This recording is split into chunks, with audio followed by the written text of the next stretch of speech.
Hi, this is Jan from Log Cabin Leather, and today I'm here to give you a workshop tour.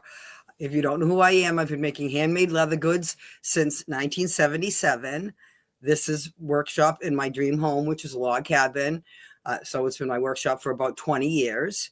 It is not where I started, but since, again, this month I'm talking about my core values and really about my brand and that type of thing. And so I thought a workshop tour would fit in here. Each month I have different themes. So next month I'll really be giving you, it's going to be a trip down memory lane and talking about all the products I've made over the last 48 years. But for right now, again, I'm new to the live streaming thing, or really trying the technology, I'm trying to record on Facebook, YouTube, and Instagram all at the same time. So I would love a little bit of feedback. If anybody is watching this live, I'd really love to see if you could put a comment in there, just because, so I can see if I can see the comments. On January 23rd, I'm going to host a live retirement sale. A lot of the products I've made over the last 4 decades are not popular anymore. So I'm going to retire them. So on January 23rd at 10 o'clock, I was planning to have the live sale on all wherever you're watching this now. You'll be able to see the live sale. My question, though, too, also is, right now I've planned everything for 10 o'clock. A lot of what Facebook and Instagram are telling me is that my followers are more on at 11 o'clock. So I would really love a comment there, whether 10 o'clock is a good time or an okay time, or 11 o'clock is actually a better time. So if you'd love to comment on that, I would appreciate that too. All right, so let's get going. Again, I started 48 years ago, so clearly my workshop was not here. My very first workshop was in my apartment in Boston, where I lived with my sister when I was attending college, and it was near Northeastern University. And I went to Wheelock College, and I'd walk to school and so forth. And so I worked out of my apartment. The next year, my sister graduated, so I lived in the dorm, and so I worked out of the dorm. Later on, I got married, and I had a workshop in the basement of my house. So right now, I'm in the basement of my house. I've been here for 20 years. It is unheated. So that is the first thing about this workshop that is a little tough. If you notice now, I'm wearing a turtleneck sweater and a sweatshirt. It's pretty cold. It's about 50 degrees down here. Outside, again, it is about 16 degrees, and the wind has been horrific for the last month or so. So it is freezing and bitterly cold outside. Over here, I'm not sure if you can see this on both cameras, but over to my side over here, I have, there's a curtain. Behind that are 2 300-gallon water tanks. And what those used to do is, we had a wood burning furnace in the barn. You'd feed that with wood. It would bring and heat the water in these tanks. And then that would run out force fed water heat through the house. But because the tanks were here in the basement, they warmed it up in here. So that made it nice. But my husband got sick a number of years ago. We went through a year of testing. He had a double lung transplant a year ago, December. So just past his 1-year mark. But because of his health, he was not able to tend the wood stove. He would have to go out in the middle of the night to put wood in it. And the last time I tried to fill it, it backfired in my face and singed my eyebrows and my hair and scared me to death. So at that point, we stopped using it. He was too sick to really do much with it. And so for the last couple of years, it hasn't been used at all. So therefore, I have no heat. So it is a little chilly in here. Again, what I'm going to attempt to do now is show you a little bit around my workshop. My most important station is over here. So I'm going to attempt to turn the cameras and things without knocking things over so that you can see this section of the room. So let's see if I can do this successfully. All right. So let's see. I think you can see all that. So this is my most important station. This is a granite table. It is 4 inches thick, 36 inches long, I think 30 inches wide. It weighs a lot. It was something my husband actually found back before he was sick, and was looking for a crane for his barn, for his auto mechanics, which is what he used to do. And he was looking for a crane for there, and saw this table and knew it would be perfect for me. And it came with the table itself too, the frame and so forth. Of course, it's so heavy, we had to use a tractor to get it down into the basement. It weighs a ton. very difficult to move around down here and so forth. And because my husband can't help, it it was difficult. Again, the area I'm standing was not always part of my workshop. When I'm standing here, this whole section, about a third of this basement was wood storage. We have a log cabin, and when it was built, there was a lot of extra wood. And because we didn't want it sitting out in the weather, it was stored down here. Finally, this fall, last spring, I guess we got a storage trailer. And so again, I had to move all the wood from down here, covered this whole entire wall, out to the storage trailer. I mean, I used a truck and had to carry it up the bulkhead, load it into the truck, load it, unload it into the trailer and so forth. But that really expanded my workshop. So, yeah, I'm very pleased with the size. It isn't how it's the best I can do. About a quarter of the room is basement, has a washer, dryer, freezers, things like that. But anyways, this is my most important station. This is where I do all my design work. These are all my tools for making my designs. It is also where I do all my painting, which is probably not my best idea, really, because I've gotten some paint on here. So now the surface here is not perfectly smooth anymore. But because it's taller, a lot of times I stand and paint, so it's more comfortable, the height of this. So this is where I do the painting, the dyeing. So really where most of my creative work occurs is right here. So painting, dyeing, I have my paint is actually over here to the side, is all in bins arranged by colors. It's actually sitting on a circular saw that's here in the basement. So the top of the circular saw is all bins of paints and things. So that's over to the side there. So again, I'm trying to make creative use of the space. My guitar straps are actually stored on top of that too in a long box for the winter and so forth. So my most important station, again, I have supplies and things underneath. So this is where really all the creation, I create all the designs. In the month of February, I'll actually be sitting here and creating a belt design before your eyes with the tools there. But it's also where I'll paint the pictures and things like that over here. And so again, where most of my creative work goes. So this is really the table where the magic happens. Now I'm going to try to turn this back the other way. The next most important area really is my table right here. This is this is a banquet table. So an old banquet table, very heavy, 3 feet wide, 6 feet long.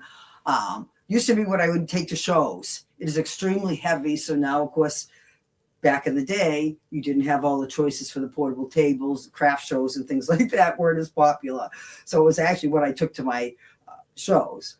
Right now, it is my workshop table. And so this is where, again, things like the belts, you have to bevel the edges. So I'll cut out smaller patterns. You have to round the edges of a belt to smooth it out and things like that to make it more comfortable. So all that will happen on this long table. Cutting things, a lot of times like the belts and stuff, the hides of leather are so big that this area, it's got to be 8 feet wide, is almost not big enough to put the hides down. I mean, I have to move the table and get almost over to the wall, sometimes to put the hides on the floor. I can try to put them on the table, but they're much longer. So depending on how I'm cutting them, that can be extremely difficult because the leather hides, especially the belt leather, are huge hides. And because it's very thick, it doesn't, it's not as pliable and easy to move around. Whereas, a lot of the pictures are on and other items, it's a thinner leather, so it isn't as stiff. It's more pliable. I can move it around the room a little bit better or have part of it rolled up as I'm cutting it. But the belt leather is extremely challenging to work with in this environment. So next I want to show you over here, and I can't really show you because I can't move my cameras and things all around. In this black greenhouse is what it really is. It did start out as a greenhouse where we would start growing our plants. We live in New Hampshire, so we have a very short growing season. So we started plants in there and so forth. But again, as my husband got sicker, he could not garden anymore. It became too much for me to do. And again, with the transplant, he can't garden because the bacteria and stuff in soil can contaminate your lungs and can make you extremely sick. And he has a friend who had a transplant who is going through that now because he did go out and do stuff in his soil. So in any event, greenhouse is not used for plants anymore, but it is used for a piece of equipment that I have. I have a piece of equipment called the Glow Forge, which really will be the topic, and I'll be talking all about that during the month of March, because I'll be celebrating the 5-year anniversary of when I received it, which was right before COVID in 2020.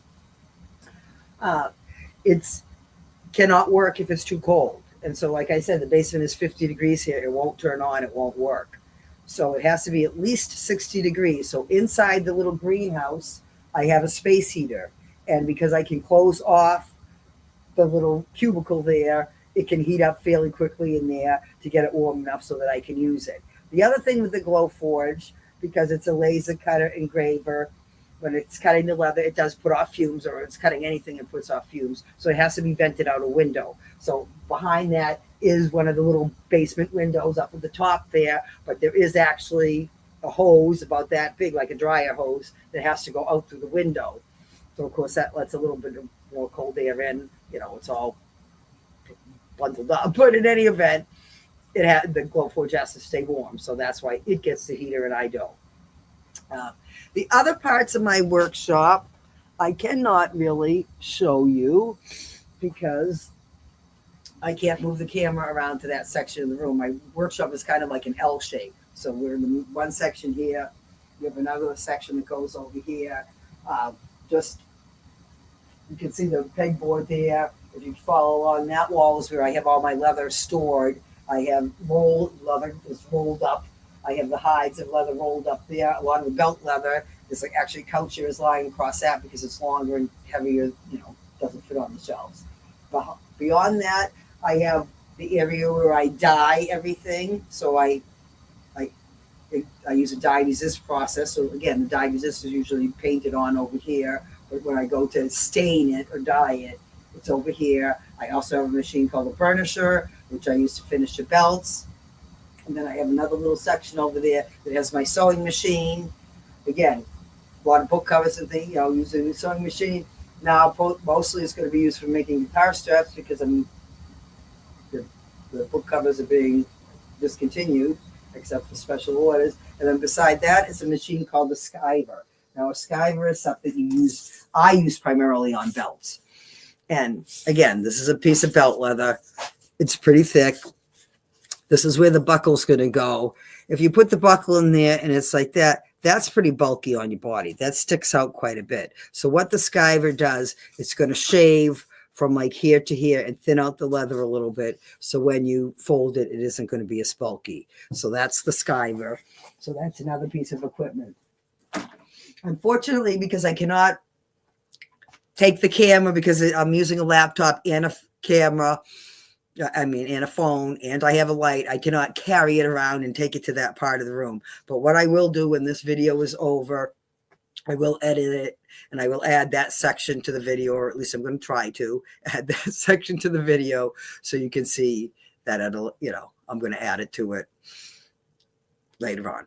So that will be coming. What's coming next is I have, again, each week, every Thursday, I'm planning on going live. Like I said, at tentative, I was planning everything at 10 o'clock, but if 11 o'clock is really a better time, I would really love to know from people.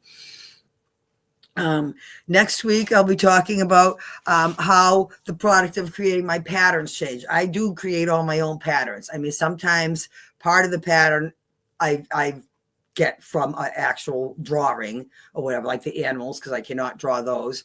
But the rest of the design, the composure of the picture and things like that is composed one of a kind by me. They're all different.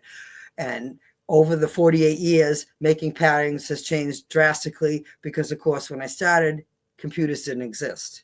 Computers have upped my game. Again, the laser that I have wouldn't work without computers. It's changed things drastically.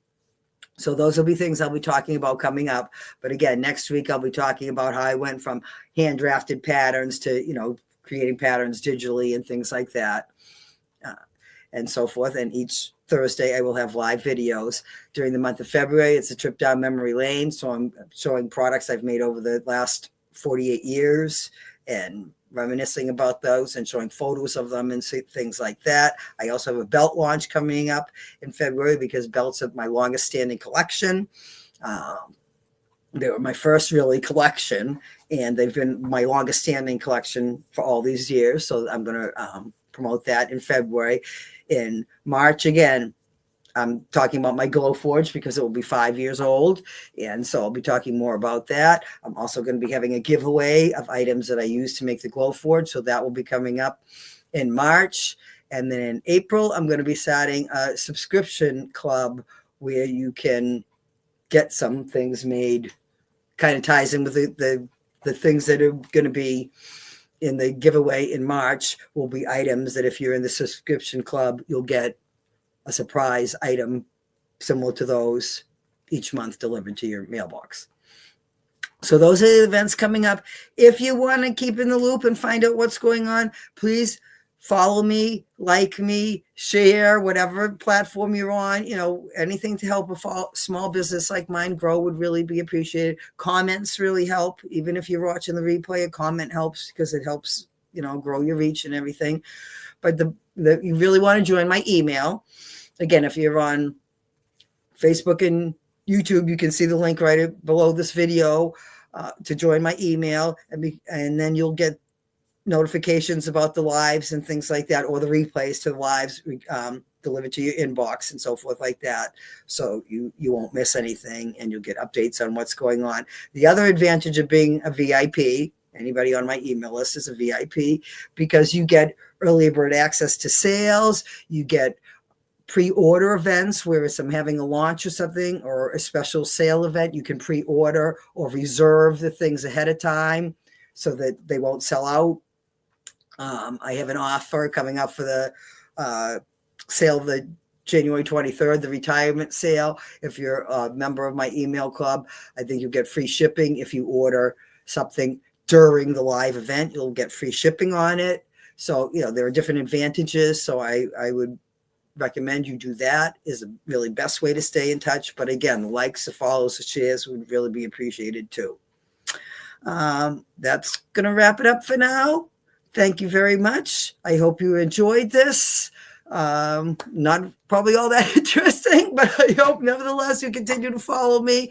I will be giving workshop tours and things like that where I'm actually in February. I'll be sitting down here before the camera and actually creating a belt design before your eyes. I'm just going to pick up tools, I'm going to talk about how I create my designs and the inspiration behind them. And I'm going to do that right in front of the camera, not a pre-planned design or anything like that. I'm going to create it on camera.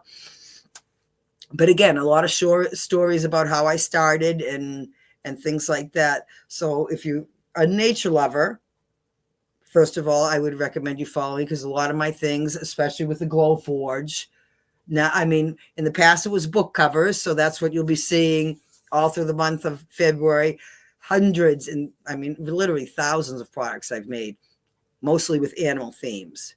So nature is a big, important part of my development. The other thing is my hand tool designs, which is really my belts and my guitar straps. So that I'll also be talking about in February with the launch and so forth. So please follow me and so forth. And I hope you're interested in my products. And they're very unique. They're not what other leather workers make. I strive to be different.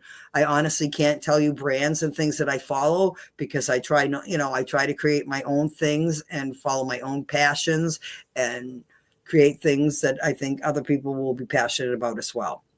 So thank you very much. That's going to wrap it up for now. Have a great day. Bye.